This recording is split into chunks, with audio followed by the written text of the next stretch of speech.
Alors, donc on a été. Donc notre univers, on a des listes, 4 éléments entre 1 et 6. On a le cardinal. Pour le grand E, avoir au moins un 6, on traduit ça avec l'événement contraire. L'événement contraire, on se retrouve avec ici, cette fois-ci, des listes d'éléments, mais entre 1 et 5. Conséquence, pour la probabilité, on va avoir le cardinal de bar sur cardinal oméga, en utilisant l'hypothèse de probabilité uniforme, et on obtient cette expression-ci. Et pour P de E, donc ça va être la fin, c'est 1 moins P de bar, c'est-à-dire 1 moins 5 sixième puissance 4. Je vais m'encadrer directement, ce sera plus net. Est-ce qu'il y a des questions pour cette première phase?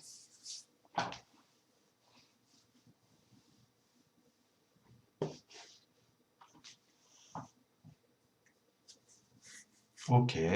Alors la deuxième phase. Alors, ce qui change cette fois-ci, c'est qu'on a 24 lancers de 2D. Un lancer de 2D, c'est traditionnellement, classiquement, un couple de 1,6.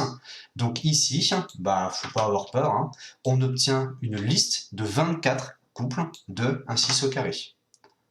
Ça signifie que pour oméga, là il y a un chiffre bizarre, il y a des petits ajustements, attendez, je vais écrire ça.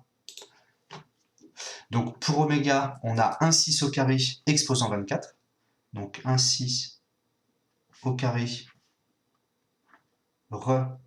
exposant 24, ce qui fait que, alors attention, ne confondez pas l'ensemble oméga avec son cardinal. Donc ici, par rapport à ce qui est mis, je vais juste mettre un petit coup de blanc. Voilà, et donc le cardinal d'oméga à côté.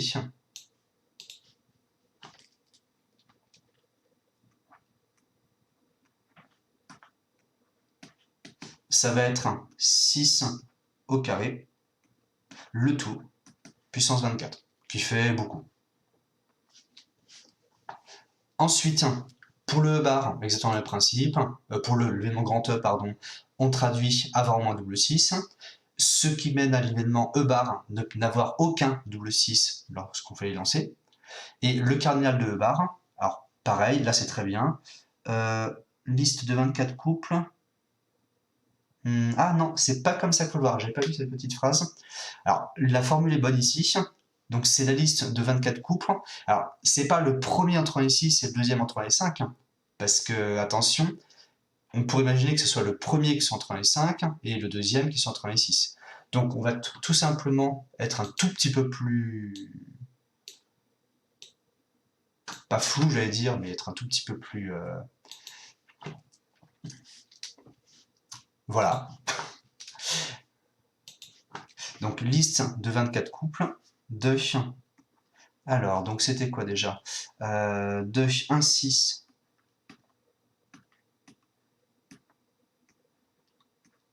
au carré et privé de du singleton 6, 6. Hop, vous inquiétez pas.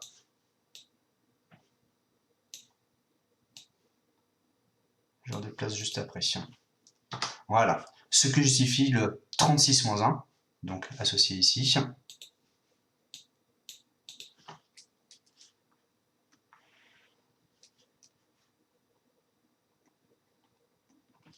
Hop, qui est ici. Et au niveau des probas, bon, après on enchaîne, un cardinal de bar sur cardinal oméga, donc 35 puissance 24 sur 36 puissance 24, et on a donc 1 moins 35 36e puissance 24.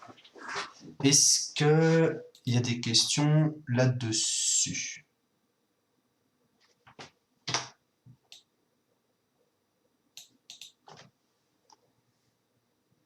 On est bon? Alors, oui, alors, j'allais y venir. Là, les applications numériques n'ont pas été faites. Le premier, alors normalement, c'était du 0,50 quelque chose. Est-ce que quelqu'un a la valeur précisément? 0,50 et... Oula. 0, bon, on va dire 0,52, si on arrondit à 10-2 près. Donc ici, première valeur,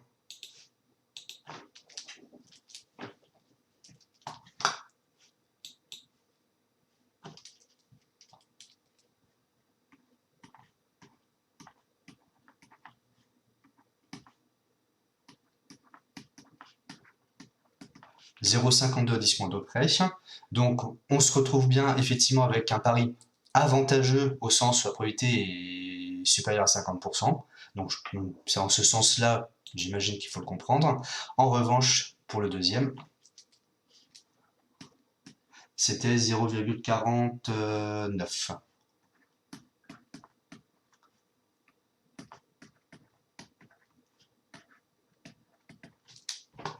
Et donc, effectivement, on peut conclure que le choix énuméré avait tort.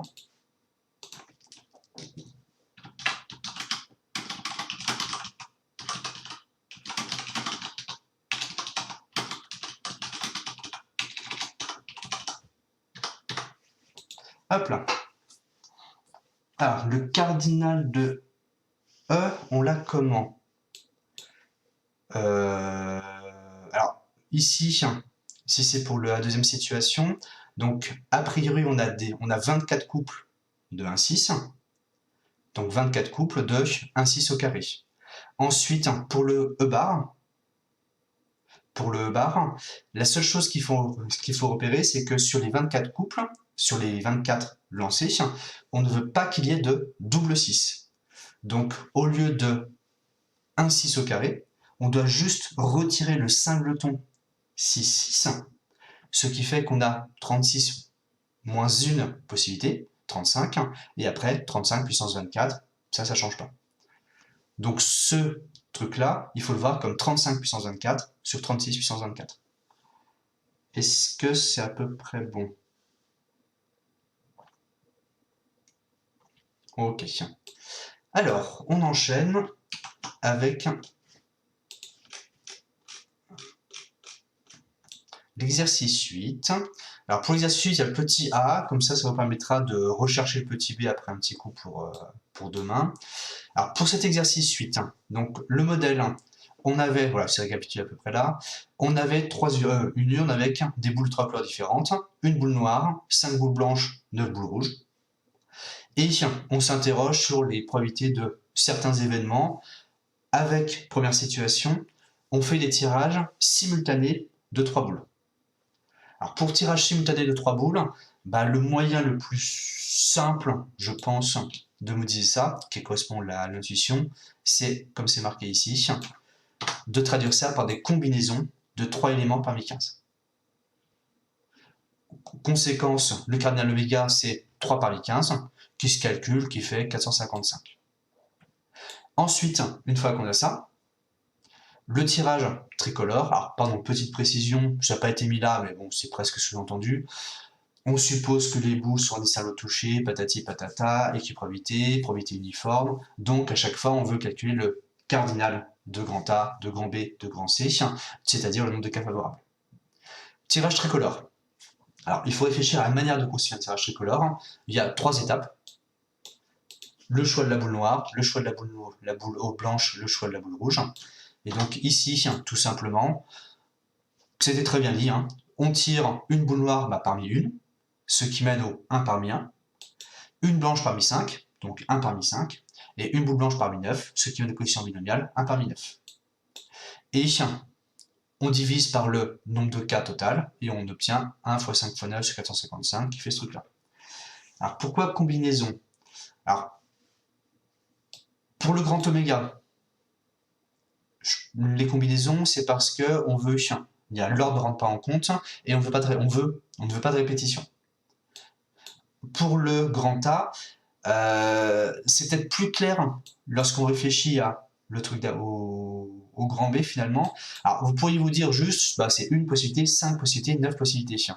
Mais imaginez que vous auriez voulu prendre 2 boules blanches parmi les 5, et tout simplement, dans ce cas-là, ça aurait été un coefficient binomial. Ah, pourquoi pas de répétition? Alors, dès le départ, de toute façon, ça on peut le réécrire.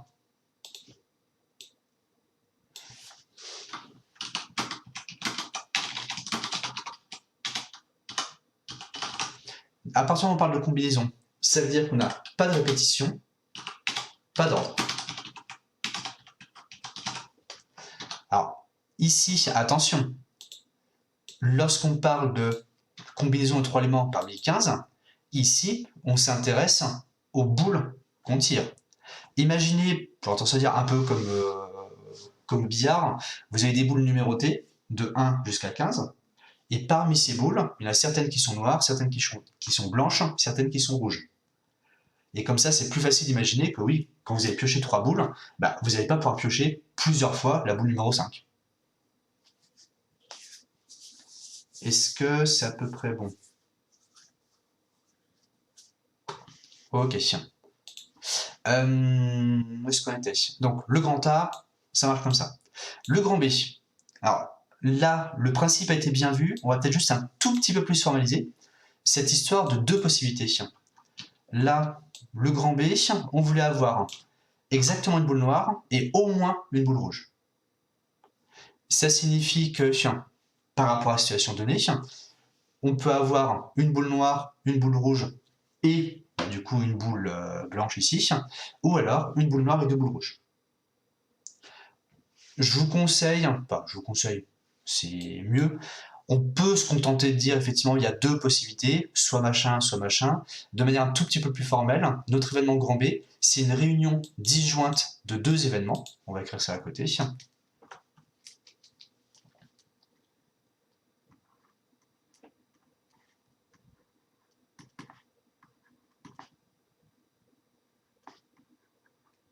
Donc on a B égale A union B', entre parenthèses,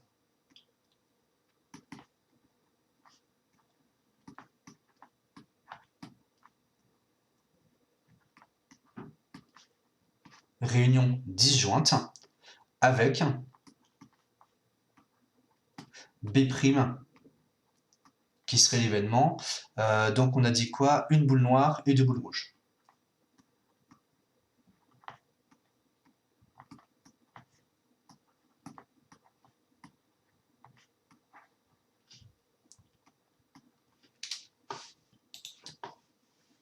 Et donc, lorsqu'on arrive à P de B, bah, ça justifie la somme qui apparaît. Donc ici, P de B, c'est P de A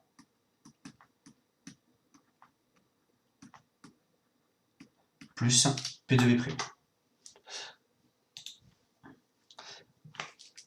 Alors, honnêtement, là, par rapport à ce qui a été mis, ça passe parce qu'il y a les mots-clés. 2 possibilités, soit un tirage tricolore, soit une boule, alors là il manque un mot noir, bon c'est pas grave, soit une boule noire et 2 boules rouges, et en plus il y a même le mot disjoint qui apparaît. Donc à partir du moment où on a on va dire les éléments clés comme ça passe, il n'y a pas trop de soucis. Alors question posée, au sens pas de remise. Alors effectivement, là c'est lié à l'énoncé. La première situation, on tire simultanément les trois boules, donc bah, on en a parmi, vu que c'est simultané, on en a parmi entre temps.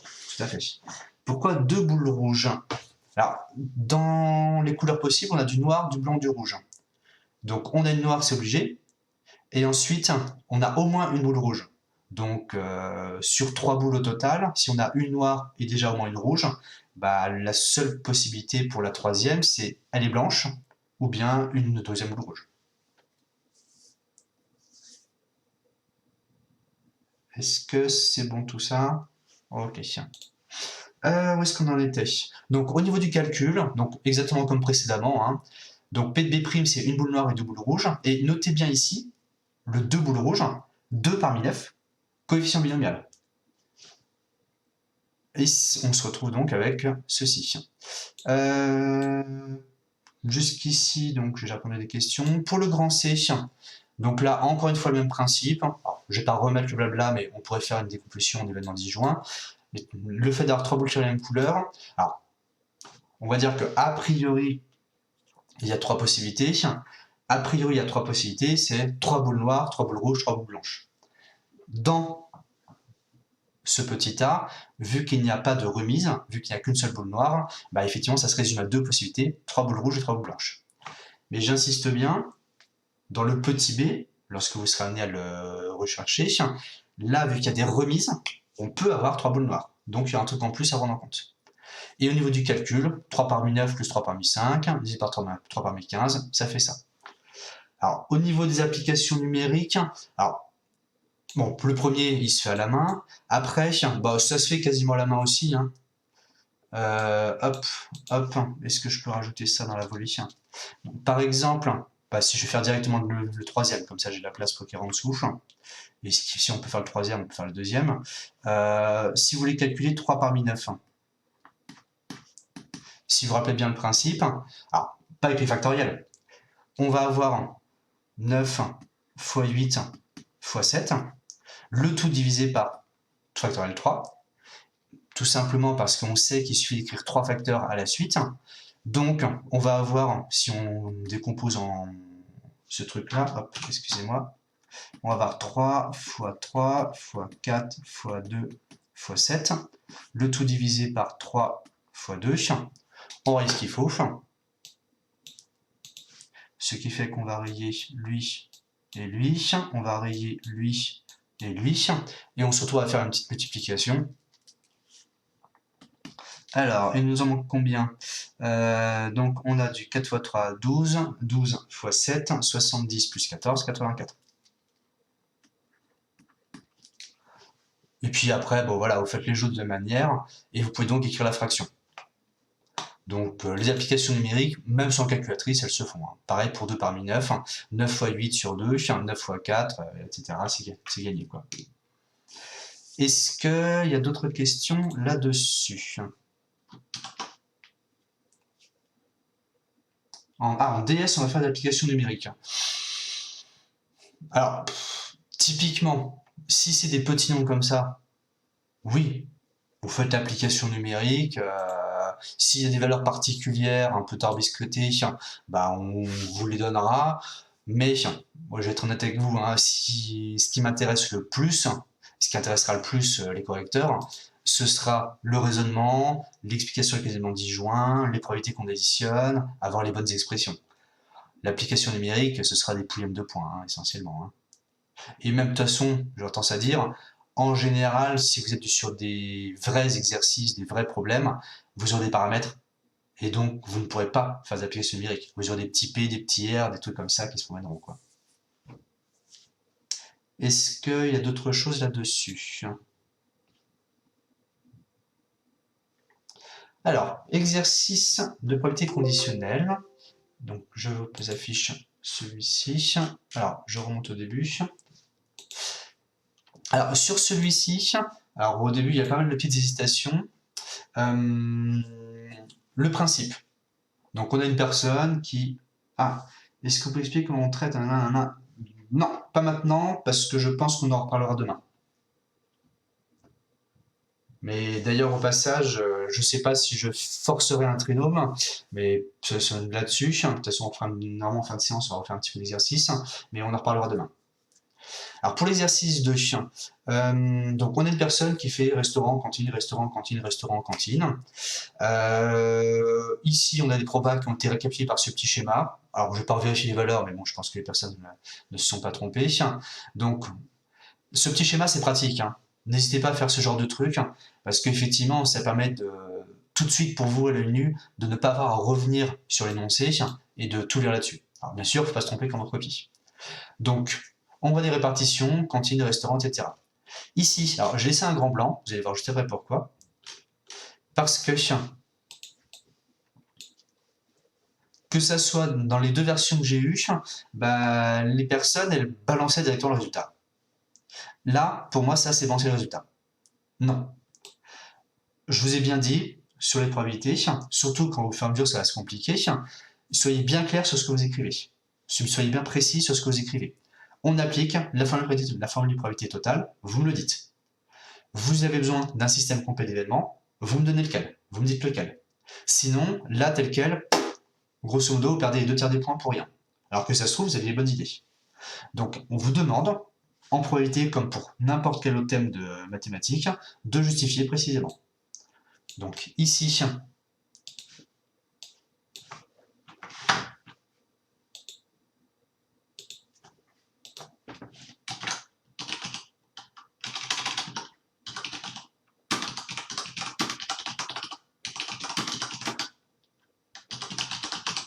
on va commencer par écrire ça.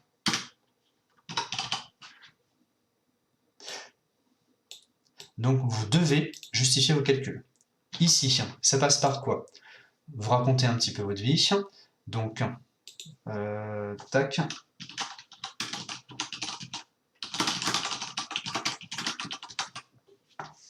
On applique la formule de probabilité totale avec le système complet d'événements. J'ai fait comme ça pour que ça rentre dans la ligne. Et alors le système complet d'événements, là je l'écrirai à la main.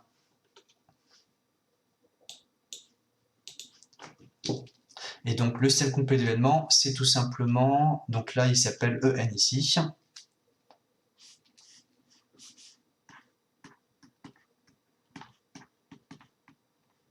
EN bar.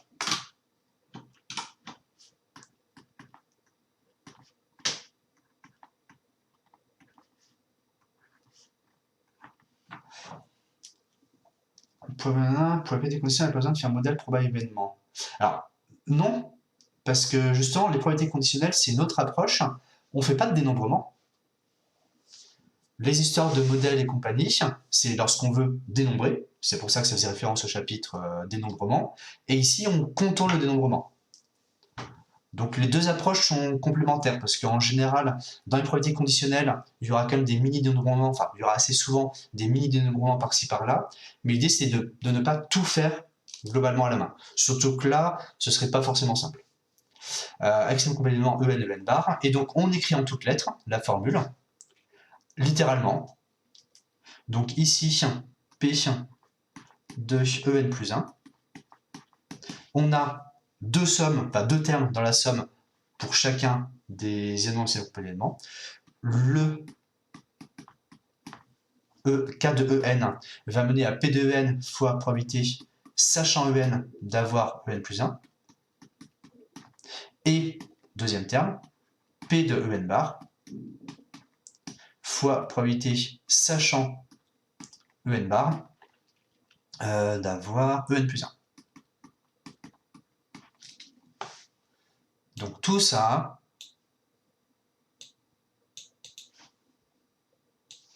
je veux le voir. Est-ce que c'est bon là-dessus? Alors après, bien sûr, application numérique, P de EN, c'est petit pn, et le P de EN bar, on va peut-être juste écrire ça en dessous.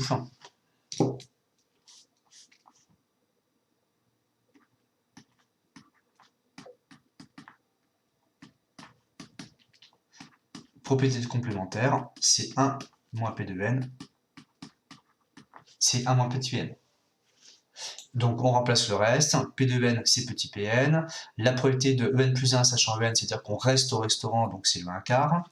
Je vérifie juste, mais là non, c'était bien, ça n'a pas été bon. Et le P de EN plus 1 sachant EN bar, c'est aller au restaurant, sachant qu'on n'était pas au restaurant avant. Donc c'est la flèche qui va de cantine vers restaurant, donc c'est le 1 tiers. Et on obtient donc le truc qui est en dessous.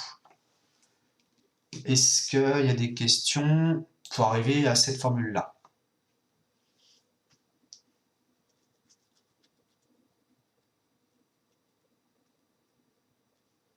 Ok. Alors, une fois que vous avez ça, donc vous remplacez. Donc, on a Pn plus 1, qui est donc en fait égal à moins Pn sur 12, plus 1 tiers. Avec une valeur initiale. Donc là, certains me posaient la question, bah, si vous n'avez pas de valeur initiale, bah, vous l'appelez P1, c'est tout.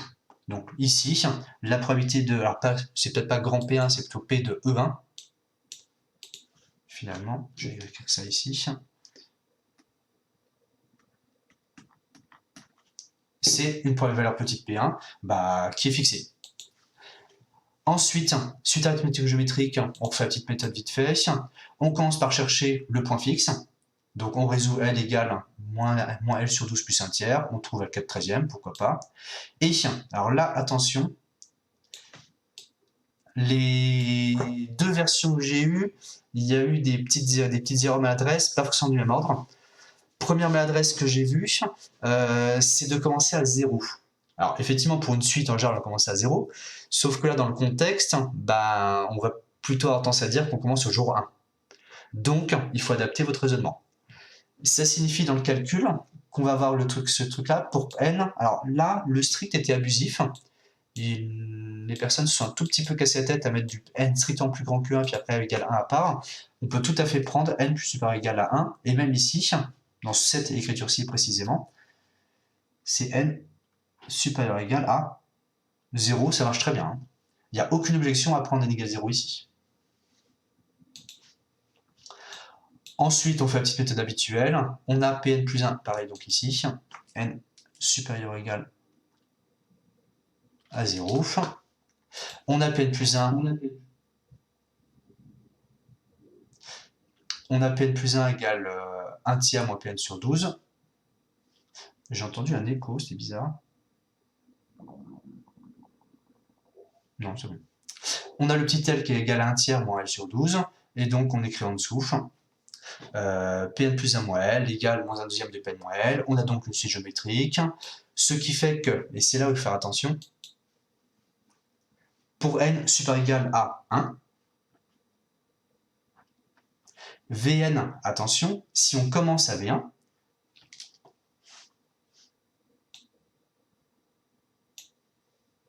l'écran est noir.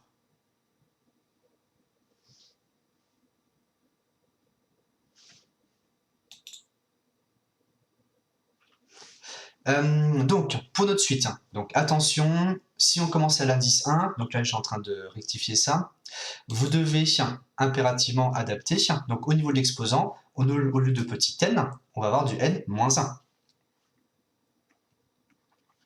Ce qui fait que ici, donc à chaque étape, il y aura n moins 1 qui va apparaître. Ensuite, à quel autre endroit il faut en mettre? Ici, il y aura du n moins 1.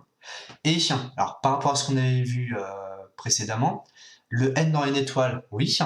En revanche, vu qu'on n'a pas eu besoin de découper à part, on n'a pas besoin de séparer le cas n égale 1, il n'y a plus de raison de raconter ce qui se passe pour n égale 1. D'ailleurs, petite remarque au passage, je le cache, je le remets 2 secondes. Vous me dites, l'expression fonctionne aussi pour n égale 1, sauf que si on remplace par 1 dans votre expression, ça ne marche pas. Donc, il faut quand même faire un tout petit peu gaffe quand vous écrivez ce genre de choses. Là, ça fait un peu bizarre. Hop, je remets ça.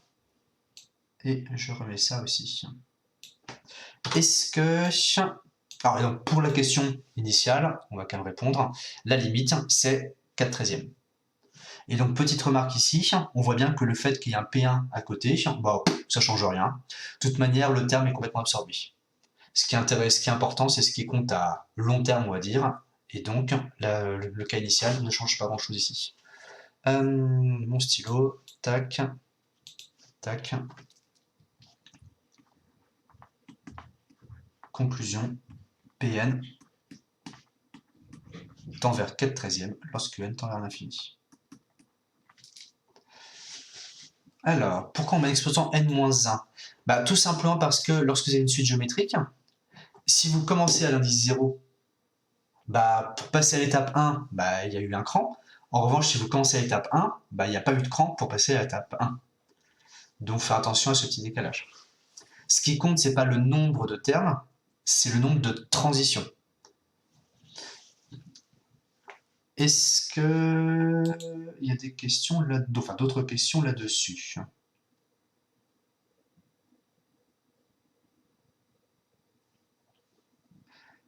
Donc si on commence à 2, on met l'exposant moins 2, tout à fait. Tout à fait. Parce que si vous pensez, par exemple, pour passer de V2 à V3, vous avez fait une multiplication par moins 1/12. Si vous imaginez des petites flèches qui vont de V1 vers V2 vers V3, ce qui compte, chaque flèche correspond à une multiplication, et donc il n'y en aura eu qu'une seule. On est bon? Alors, je vais arrêter l'enregistrement ici.